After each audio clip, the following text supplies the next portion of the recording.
everyone, and welcome to Lunch Therapy Interview Friday. So good to see everybody. It's a beautiful Interview Friday today. We have an incredible guest today, a longtime friend of mine. Joe Thornton Jr. is here today.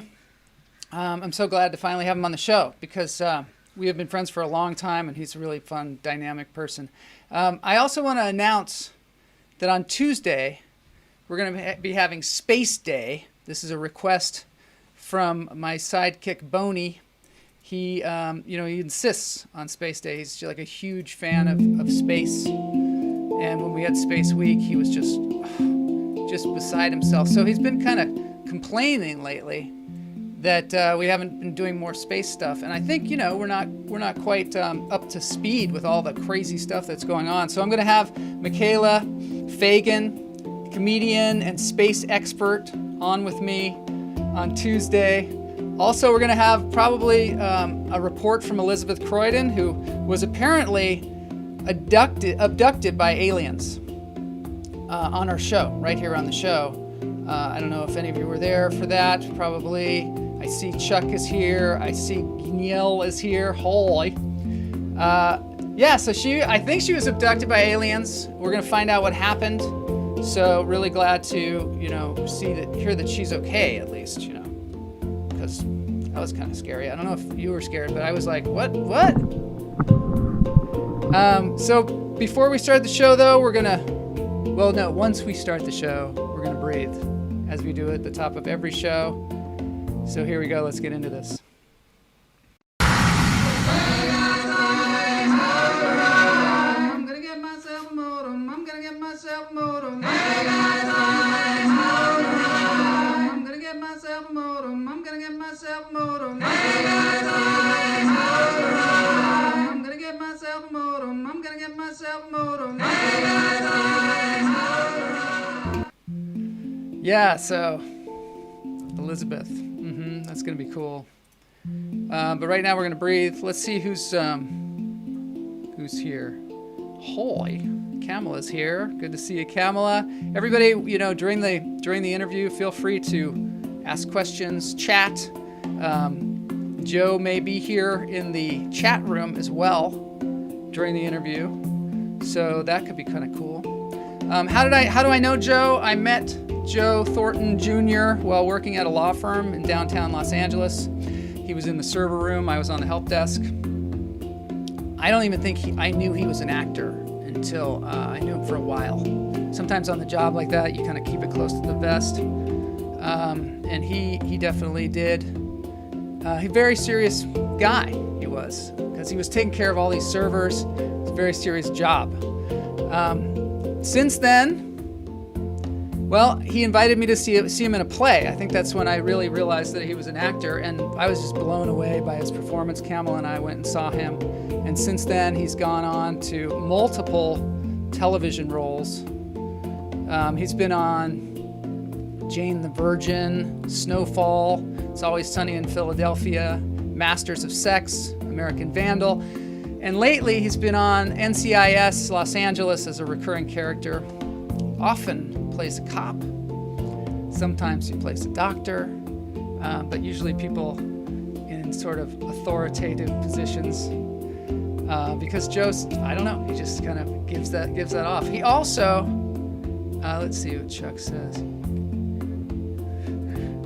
don't know. Oh, he's talking about Elizabeth. So, he also hosts a show on Instagram, and it's called Wine Night Fridays. So if you find his profile, Joe Thornton Jr., I think it's called I Am Joe Thornton Jr.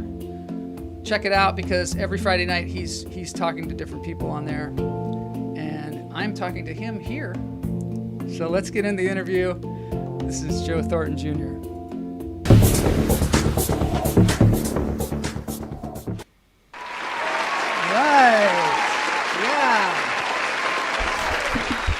Finally, we've got Joe Thornton Jr. on Lunch Therapy. So good to see you, Joe. It's good to see you too, man. Thanks for having me on. Yeah, it's good to see you. Do you you have your own show called Wine Fridays, right? Yeah, Wine Night Friday. Wine Night Friday.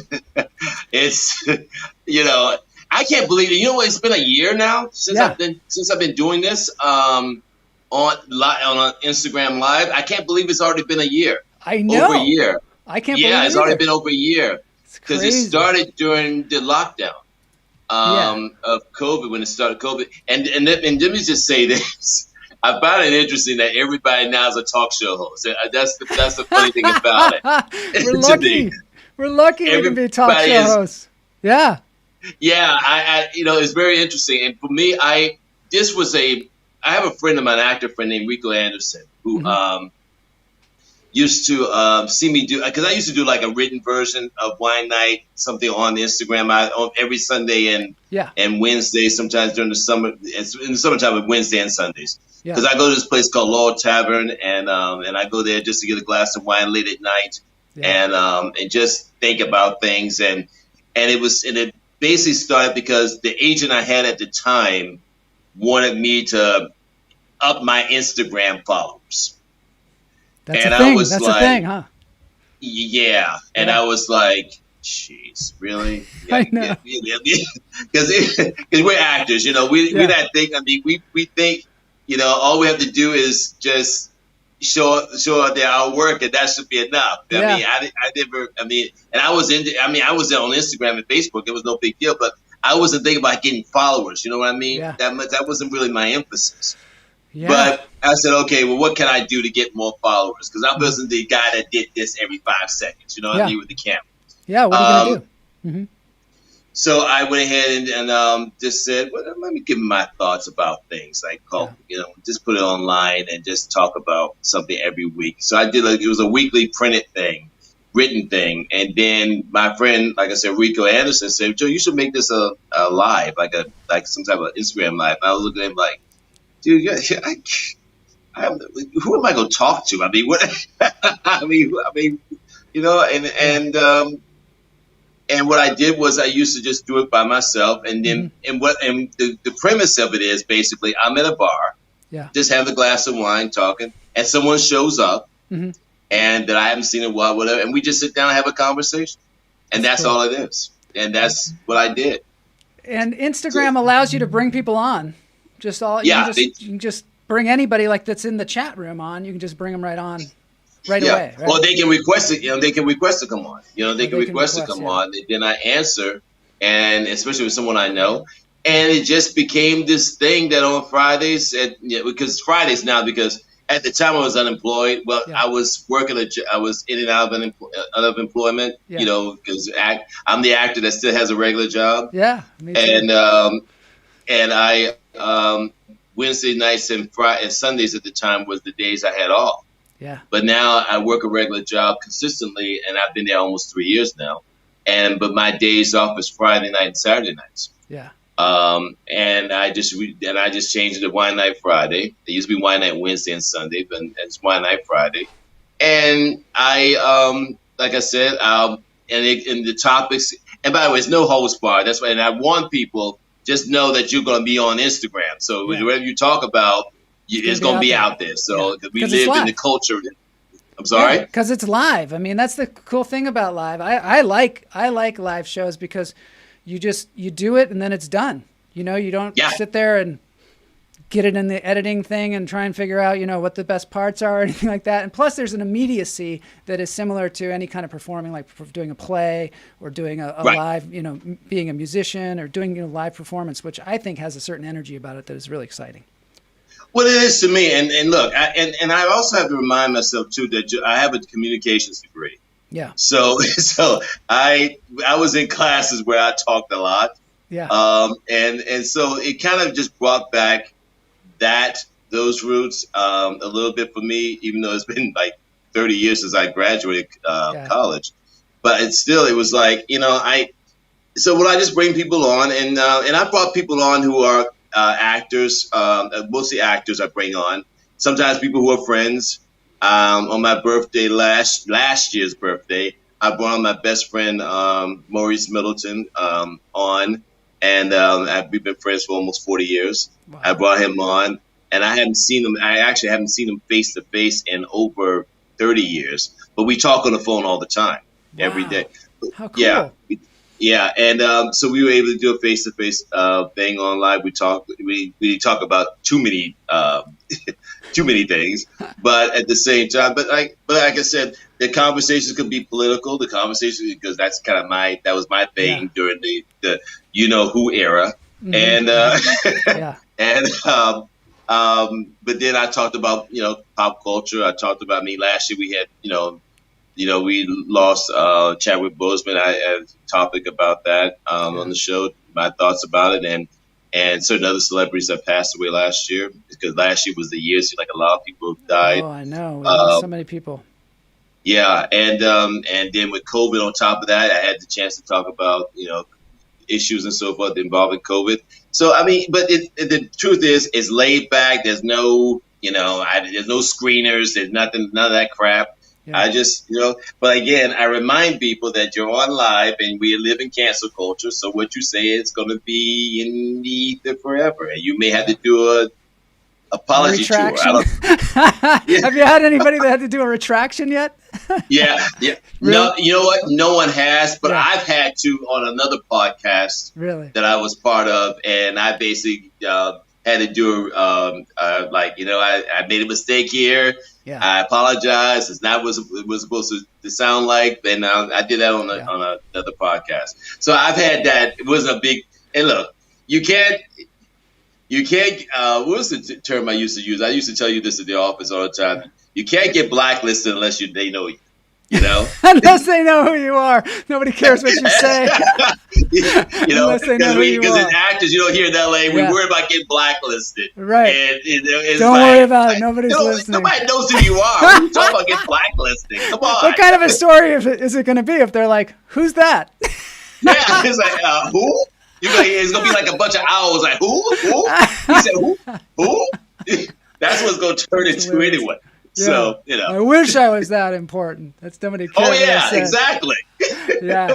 But do you find yourself having to limit yourself, like in your speech at all? Like these days, like me, I'm a comedian. A lot of the comedians are complaining because they can't, they're not free to speak freely. And, a lot of times comedians, they say outrageous things. And so they're like, I can't say outrageous things because I'm too afraid of cancel culture. Well, something, we lost Paul Mooney a few weeks ago. He was one of my heroes. Yeah. I was a fan of Paul Mooney. He was great. You know what? I don't know how you guys do it. I just think that to answer your question, your original question, I don't feel like I need to be limited. But what I've learned to do is try to I try to think before I speak a little bit. But I also, at the same time, I try to come from a place of, look, this is my opinion, but I'm just telling you how I feel. I don't know how you feel about it, but this is my opinion. And let the chips fall where they may. Because at some point we have to be adults. We have to be adults, and everyone has their own point of view, and you're not going to agree. As for, I don't know, man.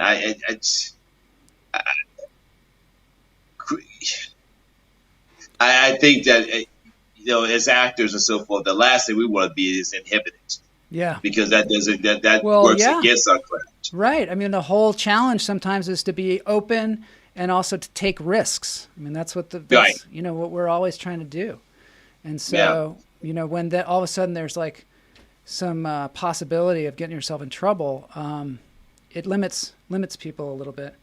I feel like if it's not mean-spirited, right? You know what I mean? If it's not coming from a mean place, I think there's some leeway. You might misspeak, you might use the wrong term, you might misunderstand something. And if you can step back and say, you know what, I now understand it, or I see how that could hurt somebody, then that's acceptable because we all make mistakes. It's people that say things in a mean-spirited way or do something in a mean-spirited way, and then they don't even take it back. Those are the people I think that are in danger. And you know what? Maybe they should be. But you know what? I've had to learn that we live in an era of sound bites sometimes. And I think that what I've had to learn to do is when I hear something that's made it to the media, some type of quote that's made it to the media, I try to find the whole interview and look at what was being said before I make a judgment on it. That's what I've had to do. Because you can take stuff out of context and it's just horrible. Yeah, because people just because everybody's in media, on their phone, wait, he said what? And then they just jump on it. And also our headlines. Everything that we read on the phone, half the time we're just reading headlines. And the headline has to be as sensational as possible because they want people to click on it. And a lot of them, you don't click on it, but then it gets in your head and you're like, oh, did you hear that person? They said this. And, you're like, I don't even know how that got into my head, Like things just get into our head from who knows. I had an actor friend of mine one night. I forget which night it was. It was Friday night, but I just forget which Friday it was. Yeah. And he basically said, you know what, I can't wait to be famous because if someone catches me or something, I have to do a press conference. They're going to say, did you actually say that? He said, yeah, I said it. I did. Yeah, I said it. Yeah. That's the thing. That's it. That's one thing about doing a live show. Like maybe everybody doesn't know who Joe Thornton Jr. is now, but a year from now, everybody could know who you are. And so then they'll go back and all of a sudden your Wine Fridays will be going crazy. I got to tell you, I just think is the worst because I remember this Heisman Trophy winner a few years back that someone went back to something he'd said on Twitter when he was like 13 or 14. There's a big difference between 13 and 20 years old. Yeah. I'm trying to remember what I did when I was 13. We're so lucky. We're so lucky there's nothing to record us. Oh, God. Let me tell you something. God knows what we said. I have no idea what I said when I was 13. I was a dummy. I'm a dummy now, but I was really dumb then. We were in puberty. We were in the throes of puberty at the time. And I was like, I thought to myself, thank God social media wasn't around when we were growing up. God, I was like, the burden that people have. Everything is like now. Yeah. There's no context at all. Everything is like, you said that now, so you're in trouble.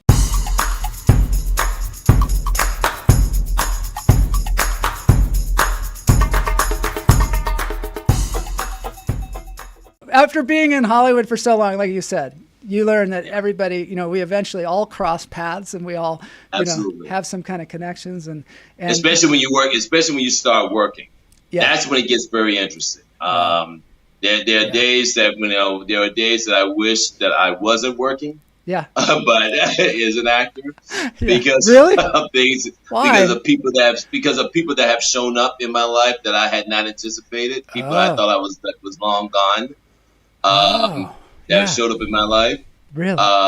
And some have probably contacted my mom. But by the way, I have to give my mom credit for me still being two things. My mother giving me the space and giving me the support especially during these lean times, helping me out financially a couple years. So I owe everything to my mom. That's so cool. Doing that. Wow. But at the same time, I also owe a theater company named Cossack who cast me, and you saw the play, Soldier's Play, cast me in Soldier's Play. That play kept me in the business. Really? I was ready to quit. I was ready to quit. Oh yeah. Wow. I was ready to pack up and move to Seattle. Really? People either move to Seattle or Portland from California. Like, because I'm just going to go. Yeah. I was going to move to Seattle because it was near Vancouver. Because I wanted to experience going over to Vancouver and coming back and experience that, and just go somewhere in the Northwest and just live and get away from 15 years of me. Because I was in the business at that time 15 years. Now I've been in it. Now I've been in almost 33 years. Yeah, you want to go someplace where none of that matters. You know what I mean? Yeah, just someplace where I just Seattle, go. Nobody gives a crap whether you were in a TV show or not. Right, exactly. And at the time, I wasn't even working. I didn't.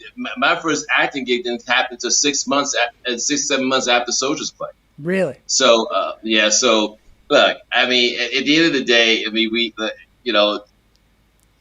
going back to what you just said about people changing their identity and so forth. No, you really can't go back, but. Again, when I started working, it's like all of a sudden, everybody's like contacting my mom. People are really contact. It's kind of bizarre. some of it's been in a very good way. I would say 95% of it's been positive. There's that 5% that's like, okay, why are you contacting me? And we never liked each other. So what is this about? And you don't want to get into it with them, but you just kind of just politely block them. Those are your fans, Joe. Come on now. Those are your fans. Hey, look. My thing is, you like me now. But, that's like, then, I lost a lot of weight when I was like in college. I was really heavy, and then I lost a bunch of weight. And then people were like, wow, you look so great now. It's so great. Sometimes the praise that they were giving me made me feel irritated because I was like, what, was I so horrible before? Was I like the worst person you ever met in your life? Was I so disgusting that now I'm somehow palatable? You grew into your looks, Phil. That's what happened. You grew into your looks. I grew into it. That's what happened. I liked myself before, too. Anyway, it's funny. Okay, I'm going to show a clip from NCIS. This is something that you've been a recurring role. Yes, my recurring role, which has been like the ultimate. That's been the thing. That's the thing that has vaulted you. Okay, let's take a look at this. Get off the phone. Just give me 2 seconds, all right? Just 2 seconds. Also, I need you to check out Boyle's old partner, Bruce Stedman. Rumor was these guys were stealing guns, drugs, and money from busts, and they were never caught for it. And also, please tell my mom that Johnny Cochran's been dead for like 10 years. Hello? Wait, Martin? Martin, honey, you okay? Son of a... So no rollover minutes then? Detective Whiting? I'm in the middle of an interrogation. Sorry, the commissioner's office is on the phone. Says it's urgent. Do this all day. What do you want? Hey, Whiting. Where's Whiting? She's not here. Oh, okay. What's your name again? Northam. Yeah, it's written on your badge. Listen, Northam, can you go grab the captain for me, my captain? He's not available. Yeah, but if you could just... All right, if you...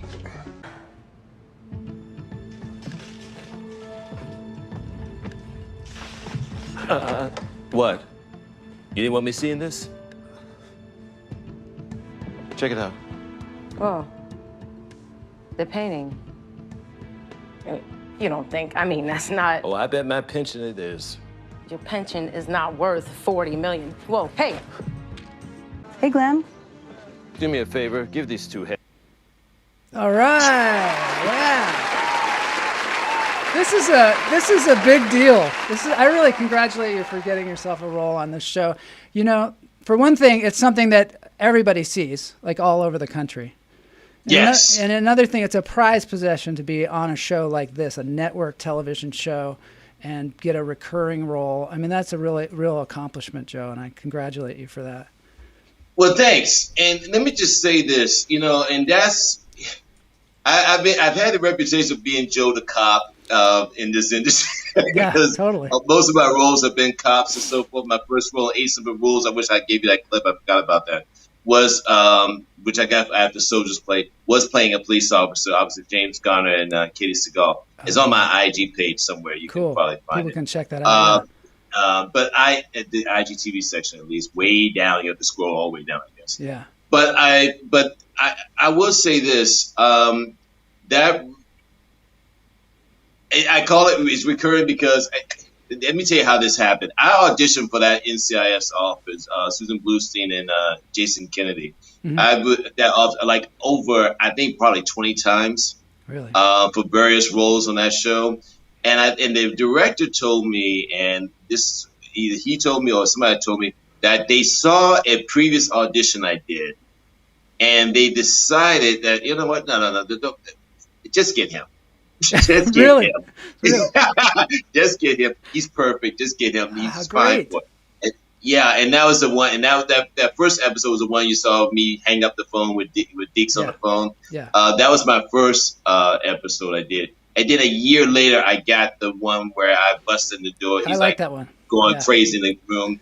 And the third one was like the year before last, where I was basically in that house with those people in Beverly Hills. Yeah. But no, it wasn't really Beverly Hills. It was Laundry Market. What? But anyway, yeah. But anyway, it's not real. This is not real. Oh my God. Yeah, no. Shocking. Sorry to blow up everyone. Sorry. I hope CBS don't come after my ass. But anyway, No, but that just goes to show you that as actors, our job, we really have to book the room. Yeah. You really have to book the room because the casting directors, if you say, oh my God, these people bring me in over and over again and nothing's happened. No, something is happening. Something is happening, yeah. It's not like they're eternally rejecting you. They're just looking for the right role for you. Yeah, they just put them for the right role for me. And that's how that came about. And listen, it was and for me, that's been awesome for me. Unfortunately, the first time I did that episode, it aired the day after my grandmother passed away. So she was looking forward to seeing it. And that was rough on me. Yeah. But I will say this: when I went back to Virginia for the funeral, it was so interesting. People were like coming up to me and giving me the condolences and so forth, saying, "By the way, I saw you in CIA." Oh my God. That's like a scene. That's a total scene. Save that. Save that for a comedy that you're writing. Save that for a comedy that you're writing because that's great. I love that. So I mean, it's life. It's such life. My grandmother too. I was on Days of Our Lives, and she watched that religiously, and she passed away before I was on it. So I know that experience too, and it was like just before I was on it. Yeah, my grandmother was actually looking forward to seeing it, episode, and then, like I said, she passed away in her sleep, and it was, it was just, like I said, it was just, it was a rough time. She probably saw it, Joe. She saw it from wherever she was. I know people keep telling me that, but I think that for me, and one thing about that episode, I was in more than one scene. I was in like 2 or 3, 4 different scenes in that episode, which means she would have got to see me in there more than one time, which has always been that's good. I'm the guy that's in co-star hell, as they say in actor terms. Co-star hell. Well, you are an amazing cop. I mean, you really know how to play the cop. Is there something about you that suited you towards playing a policeman? I mean, were you ever in the military or anything like that? I mean, the only thing was, I do thank you for asking that. I just thought of something that could have done this. Number one, I'm an older brother, so I have a younger brother, and growing up, I had to set the example. So my brother, he was one of those younger brothers that look at the older brother and say, "No, okay, you can do that. I'm not gonna do. I'm gonna do the opposite." He was a hard head, and I had to be in charge of everything and making sure he would get home safe. That he didn't like to hear what I had to say. He was defiant, all these things. Yeah, and so that gave me a little bit of an authority seat in me. I was a school patrol, one of those school patrols that wore the badge. I was a school patrol in school, and I was the meanest one at school, apparently. Who knew that was career training for you? I guess. And then my voice, the way I speak, a lot of people think I have an authoritative voice. Yeah. And you do have an authoritative way about you too. I remember when you were when we were working together and you guys were in the server room, we would often call you guys to find out if the problem that people were having was because of your servers, and you guys would always shut us down. You'd be like, "Nope, perfect here. Everything's going great. Everything is perfect." Right. Yeah. Nope. Right. Yeah. And you were kind of known for the police, being in the police. Well, and then at the same time, and this is something I'm learning to wean myself away from. I'm also very serious. I was a very serious person. Yeah. Because again, both my parents were teachers. My dad, I went to high school. My dad taught it. So I was always very, my dad taught my high school. And so I had no escape. And so basically I was very, very serious, kept on my P's and Q's and all that stuff. Because people talk about my biceps, my dad's biceps were bigger. Really? Okay. So, yeah. So, because he was an ex-athlete, my mom's an ex-athlete, my brother's an athlete. Are you an athlete? No? I pretended to be when I ran cross country for 4 years and had no business running cross country. From what I understand, you played the bassoon. That's where I should have stuck with. I quit that after ninth grade. I played the bassoon and clarinet, and the arts was really my wheelhouse. In fact, in 1988, when I took my first acting class, I wasn't even sure. And this is another thing. I never thought of myself growing up that I would do this for a living. I never thought about being an actor. That was never on my radar. Really? Never on my radar. it took after being a year in the IT field where I was like, okay, there's no way I'm doing this up 65. There's got to be something else. Were you in LA at the time? Or was that? Were you in LA? In Virginia. Oh, Beach. You were in Virginia. Yeah, this is 1988. This is 1988. I was much younger then. I was still living in Norfolk. And I was working at a hospital in Virginia Beach. Oh my God, hospital IT. I got depressed. Yeah, and I had a year in IT, and I was like, okay. I thought majoring in it would be a cool thing because I can make some money, but doing this, no way. And I got depressed because I was like, I couldn't go back to Taco Bell where I worked for 6 years. I couldn't go back there. You can't go back. You can never go back to Taco Bell. You can never do it. No, I mean, even though there are days I wish I was there, but I went ahead and I took an acting class just out of a whim because someone left a newspaper in the office where I was working. And I saw it, and I was looking at the one ad trying to figure out what I was going to do, and I saw an ad for acting classes. It's sort of Sidney Poitier story, but a little different. And I called up the guy, and he was right down the street from where I worked. And I decided to take an acting class. And the feeling I had when I played the bassoon and clarinet at that time came rushing back. That feeling of being where I belonged just came back, and I've been at it ever since. Wow! And what was this acting teacher like? Was he a really good one, or he used to be a line producer? Do you remember a TV series? Maybe you do. Back in the day, called Gomer Pyle USMC. Yeah, of course. Yeah, He was one of the behind the scenes people that worked on that series. Wow! So when he said that he was one of those people, then I said, "Oh, okay. Well, then not that I thought about getting to the business. I just needed something, an outlet." Yeah. And I mean, even then, I was like, okay, cool. He worked on Gomer Pyle. I was like, okay, really? And now he lives in Virginia Beach. Okay. So I took his class and totally out of my element in that room. Yeah. But I felt like I belonged there. Something I know that felt feeling. right. I know that feeling. I felt like that with acting, much of my life. But something about the challenge of it too makes you go, well, this is really challenging. It's not boring at all. It's never been boring for me. It's always it's always interesting and always has so many different facets to it, and you can always work on something. It's never boring. And that actually is what drew me to it as well. Besides, I don't know, when I was a little kid or something like that, and I'd see people on the movie screen, and I thought that looked like fun. But you don't really even know what that is when you're a little kid. You don't. But once you get involved in the actual process of acting, I just think it's endlessly fascinating. And I think that's a lot of times keeps kids out of trouble because they find something. Maybe they've got, like Gary Sinise. I remember talking to him a long time ago, and he said that he was like a bad kid in school, and it wasn't until he found drama that he got interested. And then he's been doing it ever since. Well, that's why they shouldn't take the arts out of school. That's why the arts need to stay in school and stuff like that, because because I would tell you that when I was doing the bassoon thing, I'd say the bassoon thing. When I was playing the bassoon, my grades were a lot better. But when I dropped it, but when I stopped playing the bassoon, I was in high school, my grades got worse. And I guess it's something about having that some type of outlet. And it could be anything. It could be basketball. It could be some type of extracurricular activity that basically fuels you in a way that when you come back to working on your academics, you don't find yourself so serious and so, in your head. You know what I mean? Yeah, I wanted to ask you about that. Because I had that problem early on too. And when I was in high school, I was kind of a cut up and a kind of goof. I was just, had a lot of fun because we were kind of bored.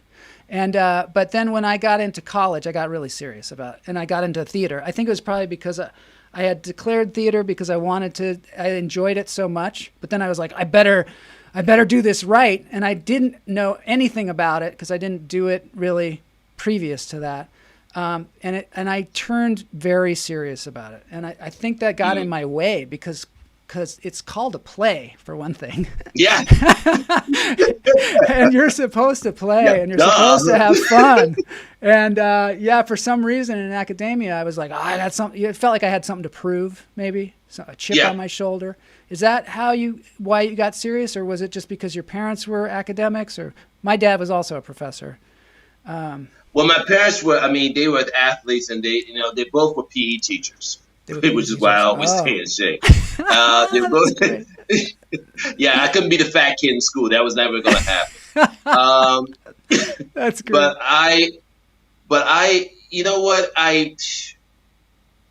because when I was at Hampton University, I attended Hampton University, and I did not do very well at Hampton. So to the point that I was no longer there, and they don't want me back. Yeah. And because I took it very, very, very, very seriously. Yeah. And I thought to myself, and I talked to my best friend who I met at Hampton about this weeks ago. I said, if I had done theater or taken an acting class at Hampton, I probably wouldn't have walked around as the serious person I walked around on campus. And when you're serious all the time, it does affect your concentration. It does affect your being loose. Because sometimes there's a looseness to it. And I'm not saying being lazy and being whatever, but if you're loose and so forth, you'll be able to retain more information. You don't take it from a serious place where, oh my God, I got to memorize this, I got to memorize that, I got to do this. Yeah. You don't. It just takes the seriousness out of it. Because when I finally went back to college for a third time and went to Old Dominion,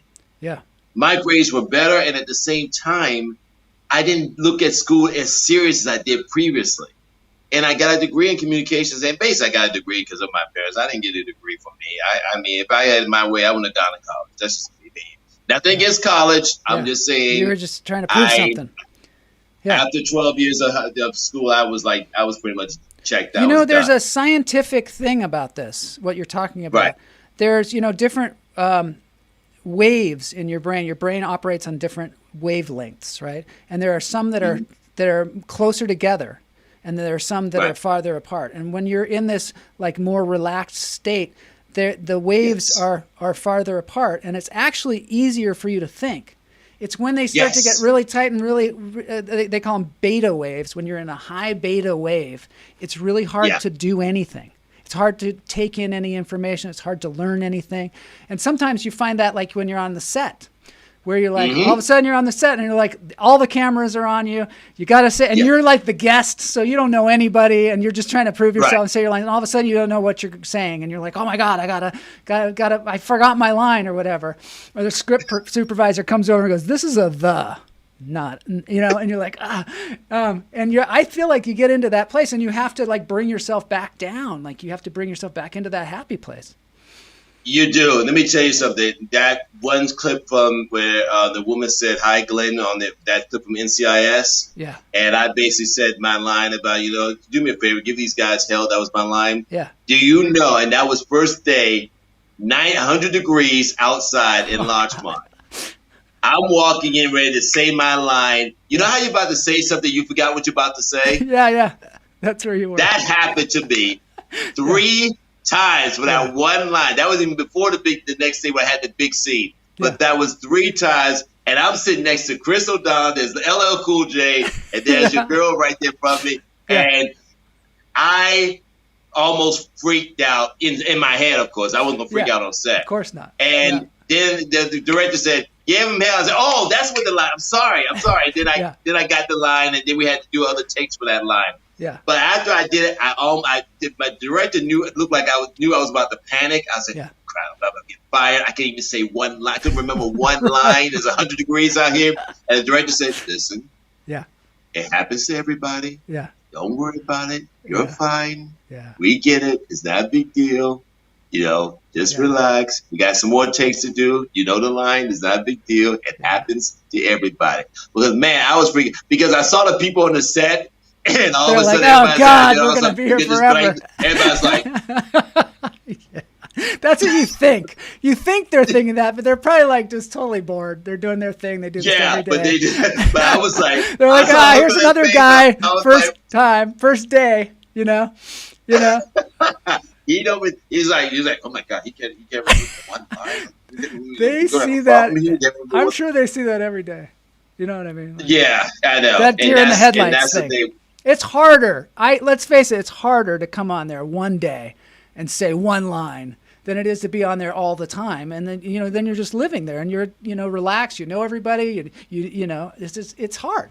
I think Yeah, it is because one actor that I met on one of the episodes I worked, he basically pulled me aside and said, "You know what? One day I never understood how is it that it's so hard for co-star people to remember one line, but if you're a regular, it's not a problem." Yeah. He said, "I never understood that." Yeah. And it wasn't. He was a judge, and he was like, "Because that happened to me." It was like I it's all this importance is focused on the one thing, thing. It's like when you have an audition and you have like one line. Or you have two lines in the audition. Those are the hardest freaking auditions. Yeah, because you're just like, is it like, it's like trying to hit a target or something. Whereas if you've got a scene, you've got like an objective, and you're going for something, and you're utilizing all these different words. But when there's just one line, it's sort of like you're auditioning for how you say the words or something. You know what I mean? I know. I hate them. I hate one-liners. I told my agent recently, look, I said, look, no more under 5 auditions. I can't do it. You gotta give me. I need more to say. Yeah. You just because you get to that point, you just. I remember Emmett Walsh, the great actor Emmett Walsh. Yes. Been in a million things. He came to my college when I was at the University of Washington, and he told us about his career. And he said, what I did is I was an extra. And I was an extra on tons of movies, and I just kept putting my money away. And then I got like maybe one line. And then they were like, here, hold the spear and say this one line. And he said there was a point where they said, here, hold the spear and say this one line. And he was like, fuck you. And he gave him the spear back. And they were like, what? And he's like, I got to say more than that. And they actually started giving him more lines because he said that he put aside his fuck you money, he called it. But I think that's hilarious. So he I don't know if that actually happened in that way, but I think he kind of drew a line in the sand that said, I gotta. I think there's more to that story. I'm sure there's too. Yeah, I'm sure there's more to that story. But I don't even know. Is he still around? Yeah, he's still around. Yeah, he is. I at least last I checked, I think he made it through COVID and all that stuff. Yeah. But yeah, he's a classic. If anybody doesn't know who Emmett Walsh is, look him up because he was in all kinds of Blade Runner and Raising Arizona, and he's always this character actor that is just fantastic. Oh yeah. But yeah, he came up through just doing extra work, which anybody will tell you don't do that because if you're an extra. Well, don't do it too long. Don't do it too long. But that was how he did it. I don't know. Yeah. I think there's a million ways to do things in this industry. You know what I mean? And I think everybody will tell you there's, don't do this, don't do that. But most of the time, you kind of have to make your own way, however you make your own way. Well, in the 90s, we're going way back. 90s? Oh, my God.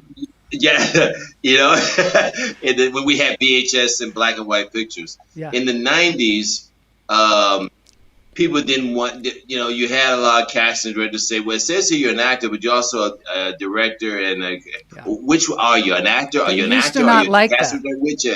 You choose one. Yeah. Now everyone is kind of multi-hyphenate, and basically out of this, and I would like to think it's out of necessity.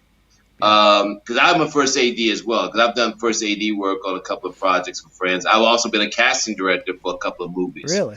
For people, which, by the way, was the biggest educational experience about the business I have ever seen in my life. And I'm like, I can see why casting directors pull their hair out because I was, luckily for me, I get to shave my head, so it's not a big deal. But I can see it. But I think pretty much you can't just be an actor anymore, in my opinion. You really have to do other things, which I think is good because I think it makes you a well-rounded person, and you get a feel about what you have to be like when you're on set. Yeah, you learn back in the day, it was shunned upon. I'm sorry. I think you're right. Back in the day, it used to be you pigeonhole yourself, and then nobody would look at you any other way. I still think that you have to kind of define yourself and define what your skills are, because it is ultimately a service industry that we're providing here. Yes. We're providing a service for people. Right. And so we have to define what that service is. And maybe it's I'm purely an actor. Yeah. I'm purely an actor. I tell people all the time, I'm purely an actor, but I'll help out in any other way I can. Yeah.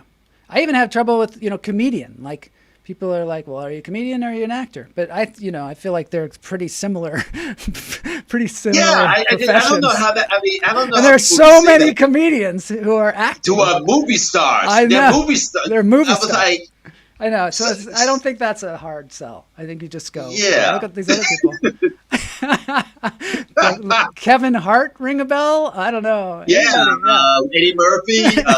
That's a long tradition. In fact, sometimes comedians get the parts over the actors. Oftentimes, yeah. But it's never a problem if you're an athlete going into acting or if you're a rapper going to acting. For some reason, that's not a big deal. That's okay. That's all. That's right, okay. Yeah. You know, I just remember the whole Sam Jackson thing that, when he was mad at all these rappers getting into acting and so forth and taking acting work from people. But at the end of the day, it is a business. I feel like at the end of the day, we're all performers. I like to sometimes just define myself as entertainer. Even if you're interviewing people, it's like an entertainment thing. We're in the entertainment business. Okay, I'm going to show a scene of you and Patrick Stewart because I just want to show it. Oh, okay. Let's you with Patrick Stewart. Yeah, let's talk about that. Mr. Blunt, this gentleman says he lives here, but he didn't have any identification. Yes, he lives here. This is his home. Good. He seemed like a nice guy, and didn't want to take him to the drunk tank. I appreciate that very much. We'll take it from here, officers. Oh, my goodness. Come on, Harry. That was great. Tell me about that. I have to tell you. Yeah. When I found out that I had booked this job, and by the way, didn't think I booked it. It looked like another cop. Let me tell you, my attitude at the time was, oh God, Joe the cop auditioning again. And I just said, all right, let me just do this audition. Since it was a few lines. So I said, okay, I'll do this. And then just go away and say, okay, it's done. I'm out. And then a few days later, say, Joe, congratulations, you booked it. I said, booked what? I said, you booked this. I said, what? What? But then I found out what the show was, and I found out who was in it and who I'm going to be opposite. I screamed because it was like, I'm in front of Picard. I'm in front of Professor X. Yeah. I got to spend 6 hours in Santa Clarita with those two people, with those three people, Picard, him, and Professor X. Yeah. And those three people. It was what, and I said this on my and Patrick Stewart. Say what? And Patrick Stewart. Yeah, Patrick Stewart. Yeah. And I even, when I first met him, he came on the set. I shook hands with him. I called him Sir Patrick because I knew he's knighted. So I called him Sir Patrick. He's like, Patrick. I was like, okay. Okay. Oh. And I was like, just zip it and just hi, and that's it. But I have to tell you, there's an episode of Star Trek that really defined my wanted to leave my hometown and just go to Atlanta, move to Atlanta at first, and then move to LA. Yeah. It's an episode called Tapestry, and I think it's season 5 episode. Oh God, I used to know it by heart. Really? But it's called Tapestry. That's the episode. Yeah. It's season 5, and it's basically about him going back and Q giving him his life back. So he came back as a blue ensign, and he realized that he should have been the guy he was. He was trying to change the way he used to be. And he ended up being this lonely ensign walking around doing tedious work instead of being Captain Picard as we know him. Mm-hmm. That episode changed my life. And I got to tell you, when we were done shooting our scene at noon, we were there from 6 a.m. to noon that day. I basically walked up to him and said, listen, he's like, great work. He said, good working with you too. I have to tell you something. Your episode on Next Generation, I'm a Trekkie, so, episode of Tapestry was one of my favorite episodes. It changed my life. And he looked at me and said, wow, you're not the only person that said that to me. Really? Yeah, he did. He said it was such a fun episode too. And we talked for a little bit. I won't get to everything we talked about, but I can tell you this. When I got out of my trailer, gave him my costume back, got in my car, and left, got on the 5 freeway, I just started bawling like a baby. Did you? I was like, because it was like, I couldn't believe, because it just seemed like it was full circle. You know what I mean? Yeah. I'll go from looking at this episode back in Norfolk, Virginia, to this and to this situation. And I talked about it on my wine night, election night special I did for 6 hours on IG Live. 6 hours. Yeah, I did it. Yeah. Wow. Because we were watching the results come in. I had people come on and so forth. That's fun. But I talked to one of the actors, an actor named Rick Worthy, about this. Yeah. And who used to do a lot. He was on Battlestar Galactica, did Stargate and all this stuff. Wow. And I talked to him about it, and he started laughing because I was like, I did the ugly cry, I did it all. I was people on the freeway thought I was nuts. They thought I thought I was going to cause an accident. Tears of joy. Tears of joy. Yeah. I was like, I was in my car, just crying. Driving on the freeway at over 60 miles an hour, and people just looking at me like, okay, people speeding up. I didn't care. I was gonna let it out. I was gonna let it out my system because I couldn't think about good luck. Yeah, they don't tell you about the tears of joy in this industry. They don't tell you. About it. But they come up on you. They sneak up on you. They do. That's great. They do. I love it. And I get it. I get it. All right. Well, let's end it on that, I think, because that is a great, great story and makes me happy. I just want to say one other thing. Here is us on Wine Wednesdays 1 year ago. Oh, okay. Hey, Joel Marshall. Hey. Yeah. How you doing? I'm pretty good. I'm just hanging out. You have your glass of what? Do you have your alcoholic beverage or non-alcoholic beverage on you? Unfortunately, I'm on a work break. I had my alcoholic beverage. Can you believe that was a year ago? I can't. You know what? It's just so crazy because after COVID, you feel like when COVID happened, it's like everything before COVID is like 100 years ago. It feels like it's like 30 years ago. Yeah. And but now it's like, wow, I can't believe that was a year ago. That was just a year ago. Yeah. And I mean, it was a whole year ago. But look how young we look. Oh yeah, I mean, I did the clean cut. I mean, I still have my hair, but then I called it. But it was like almost summer. It was hot outside. I think I remember. And I just had to shave my head, and it was like it just And look, you have the vent behind you. And I had the beard. I got the beard. I shaved the beard off. You have the same vent also on the wall. You're in the same location, right? Yeah, I'm in my own apartment. That's where I do it from my apartment. Because we're still shut in, and we're during lockdown and. Like I said, you couldn't really go anywhere. Nothing was really open. I don't think anything was open. Nothing was open. This was like I think this was probably in March or so. You think? No. Oh, okay. No, wait. March, maybe May. But it was a year ago. Yeah. It was a year ago, May or June. Yeah, but everything was still shut down. Everything. We were totally in full on lockdown at that point. Yeah. That was cool. Yeah. Thanks for having me on that show. I really like that show, your show. I've been watching a bunch of episodes, and it's really fun. Anybody can go to Joe's channel, the IG network, which is Instagram network. So if you go to Joe's profile, you can just click on the little video screen, and there's just tons of these, and it's super fun because the people on there are so great. I was looking. Oh, there's a little applause there for you again. I was looking at one last night, too, where you were interviewing this guy, and I don't know what his name was. It's a recent one. He was he has his own talk show, and he has it on YouTube. And he also is a musician, and he just had a show, and his name is, I'm going to have to think of it. I just subscribed to his channel.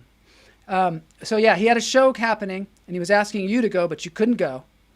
Oh, Phil. Yeah, Phil. I mean, Phil. Yeah. I've known Phil for years. I've known him for a long time. We did theater together. We didn't do a play together, but I've known him quite a few. He's one of the few people in LA I've known for a very, very long. Like yourself, I've known for a very, very long time. Yeah. And he's doing his own thing now. Acoustic. He calls it Acoustic Phil, something like that. I think that's the title. And he had a concert.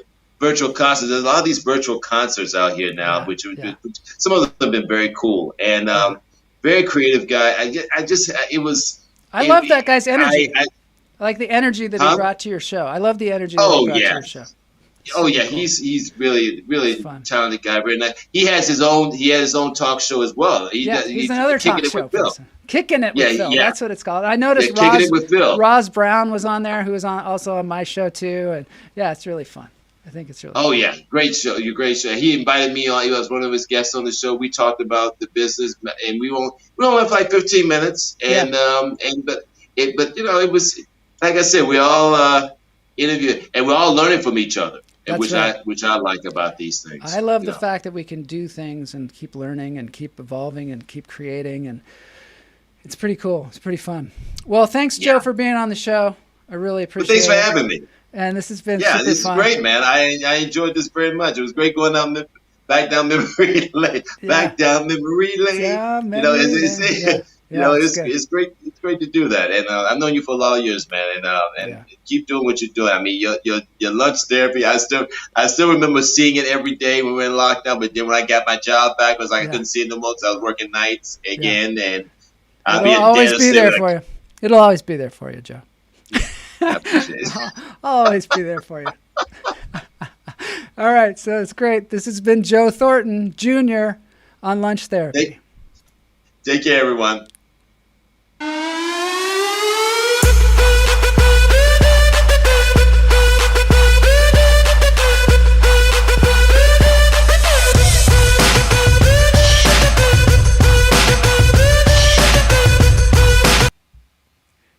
All right. So, okay, that was Joe Thornton Jr. A lot of great. I love that story, that Picard story. That's so fantastic. Yes, Kamala is trying to get us to read this thing about coming back out into society. It's in the Atlantic. It's by Tim Kreider.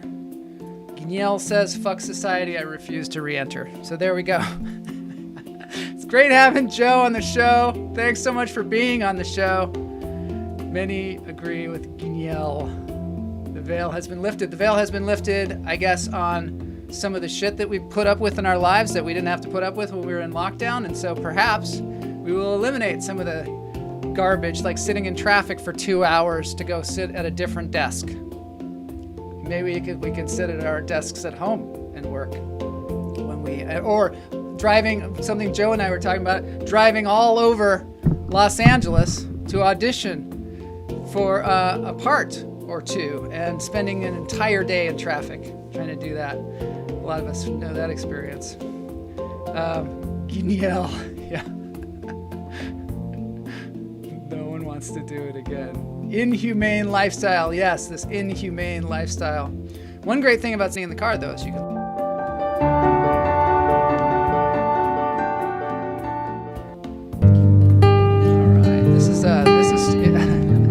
I jumped right into the music. This is Sam Garrett. We Are One. This is from the Shanti Space in Portugal, which seems like a good place for us to go, I think. I don't know. It seems really fun. Zoom it. These guys are really talented. He allowed us to play this. It's brand new. Just did this the other day. Allowed us to play it. Dance. Dance! I feel like I'm in a Western when Loretta says that. Dance! Everybody dance. Wherever you are, stand up. You know, it's good for you to dance. You are so beautiful. This is an easy one to dance to. Just kind of sway back and forth. You are the beggar you meet on the streets. You are divine and you are inclined to be. Oh, I pray to God that we will be free. Yeah, me too. 'Cause I want you to run, feel the grass on your feet. This guy's awesome, isn't it? Sam Garrett. I want you to share. Look it up, Shanti Space in Portugal. I think we got to go there someday. We are one race, we are one family. When you find your soul, there's no room for greed. So come, mothers, come, fathers. Sexiest Jared Leto. Almost. Come, sisters, come, brothers. Come the whole world, see what you learn. Howard's son's name is Garrett. Garrett's a great name. I had a friend named Garrett Davilar. Friday. I don't know where he is now, but maybe he'll come join us someday. To a level. Cause I know now where I'm going. Yes, I'll take you all alone. Well, I'm smiling in my eyes and I'll sing praises in my soul. Come Portugal, here we come. We are one and one for all. Another place for us to venture out to. Get out again. Have a great weekend, everyone. Yes, please have a great weekend. We are one, yes we are.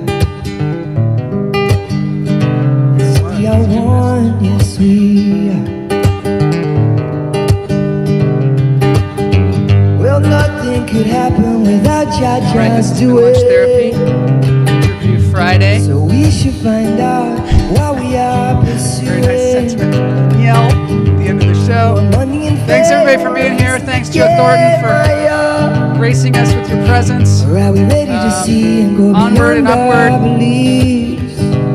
Tuesday is Space Day. Time of hurt and a time of war. With Elizabeth Croydon, Michaela, how many of us really Fagan. know what it's all for? See you then.